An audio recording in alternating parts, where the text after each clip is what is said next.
Well, hello, I am Dr. Anthony Edwards. I'm the instructor for higher education finance, and today's lesson is going to be about forecasting, accuracy, and judgment. So, if you think about forecasting, let's just start broadly. Think about, well, what is it and why do we need it? So, if you think about, watching the news, or maybe you have a weather app and look at the weather forecast. So, weather forecast is important because it helps you plan for what's coming ahead. So whether it's for the next day or the next hour or the next week, you know what clothes you need to wear. If you need to make any preparations for your vehicles, if you need to stock up on food or things like that beforehand if the weather's going to be bad.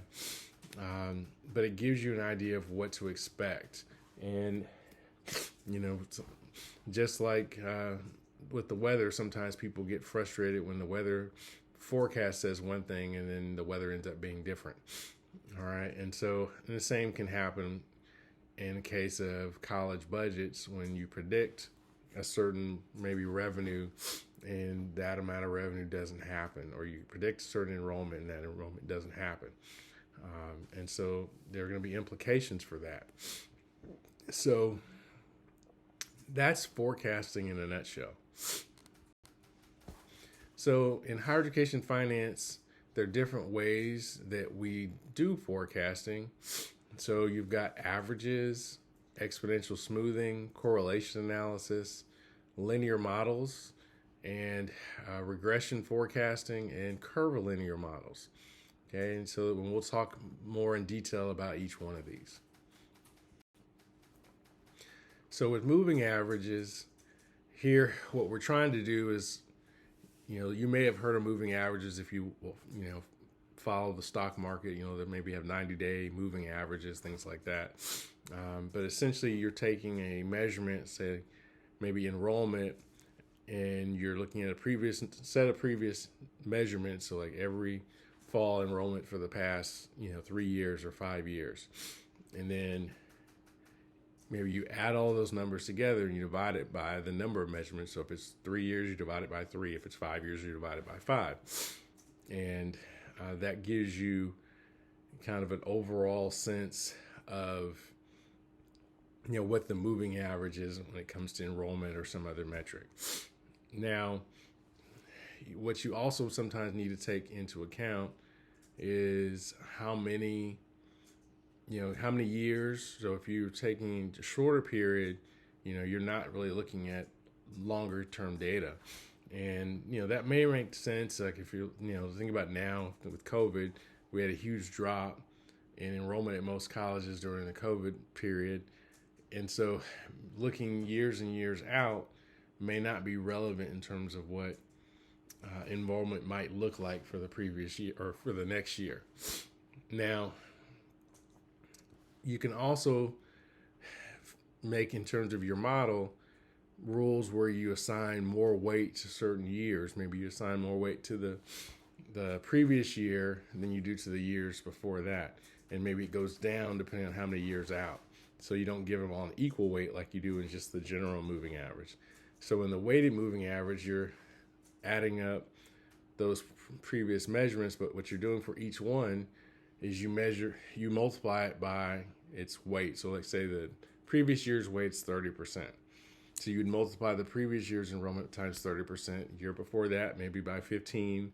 Year before that by 10. And you kind of break that out to get to 100%, based on how many, so if you did a 3-year, maybe your first year is 50%. Your second year, or the year past or behind the year before might be 30%, and 3 years back might be 20%.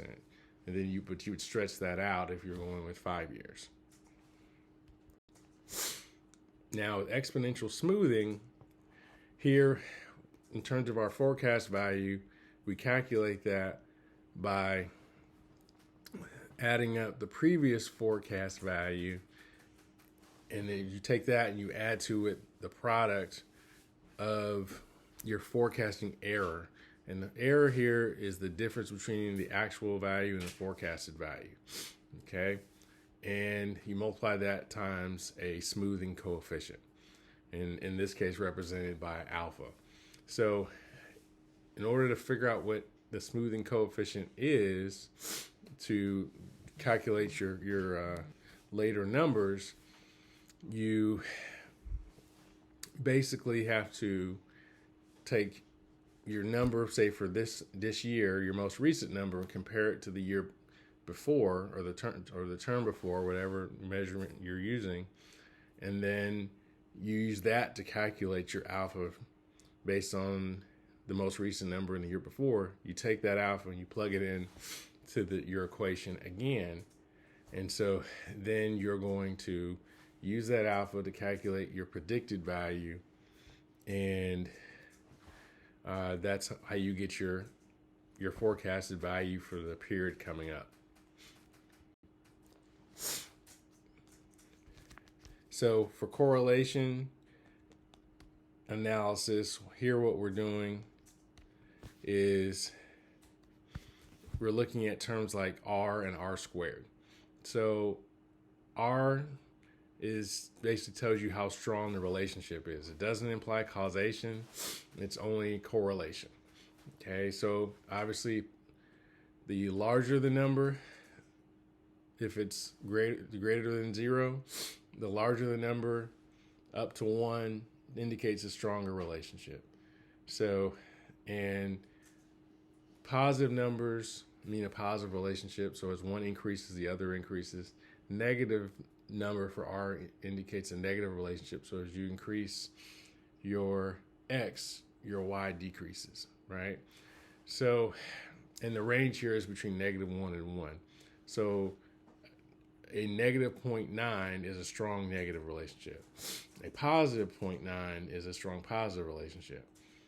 A positive 0.1 is a weak positive relationship. A negative 0.1 is a weak negative relationship. Now, you can square R, and that gives you what we call a variance. So it's kind of a measure of the difference between, so, you know, in a sense, when we talk about variance, what we're saying is, you know, you can predict the value, but you give latitude for a certain amount of variance and what that Y is going to be, right? So, but you're going to say whatever that variance is, you can in a sense give it. You can tell that a certain percentage of the variance is attributable to that X or independent variable. So in the case, say if we have a model where we're looking at, say, undergraduate enrollment and operating revenue from undergraduate tuition, you know, so you may be able to determine from the R squared basically what is the variance in our operating revenue that's dependent on undergraduate enrollment. Okay, so that's really what that tells you. And also R deals with continuous data, like where, you know, undergraduate enrollment or revenue. It's continuous data. It kind of goes along a certain continuum. Now, chi-square would be what you would use if you're looking at categorical data. So if it wasn't, if you were looking, it can be one of certain number of values. You would use chi-square. But, you know, that we're not going to get into statistics. I just wanted to make sure that you at least have heard the term. So if you haven't had statistics in a long time, that if you see that somewhere, you know basically what that number is telling you. Okay, in terms of linear models in regression analysis, it follows that y equals a plus bx, or you might remember from school, y equals mx plus b kind of thing. And so here, again, your a is your intercepts, b is your slope, or your ratio of the relationship between x and y. But essentially this will work if you have a linear relationship. Okay, in terms of regression forecasting, again, you'll likely have an accountant or finance director at a school who's going to manage all of this for you, but it's good just to know where the information is coming from. So in terms of a common model for regression analysis, it's one of those common models is ordinary least squares, or OLS. So if you see that, that's essentially the model for linear regression. And again, linear regression just means you might have a bunch of numbers. If you put it like on a graph and you see a scatter plot and you have numbers kind of along that graph, but the regression line should strike through that sea of data to give you an overall sense of the relationship between the variables. Okay. And one of the reasons why this model is used is because you have a lot of tools that can help you calculate regression based on it. You can use Excel, you can use SPSS, SAS, Stata, other tools, but you have a lot of tools at your disposal to be able to calculate linear regression. Now, what if your model or your data representative or your data distribution rather isn't linear? Well, then you can use curvilinear models. And they usually break out into 4 different types. And again, we're not going to go into the math on all of that, right? This is for you as leaders to sort of get a basic understanding of finance.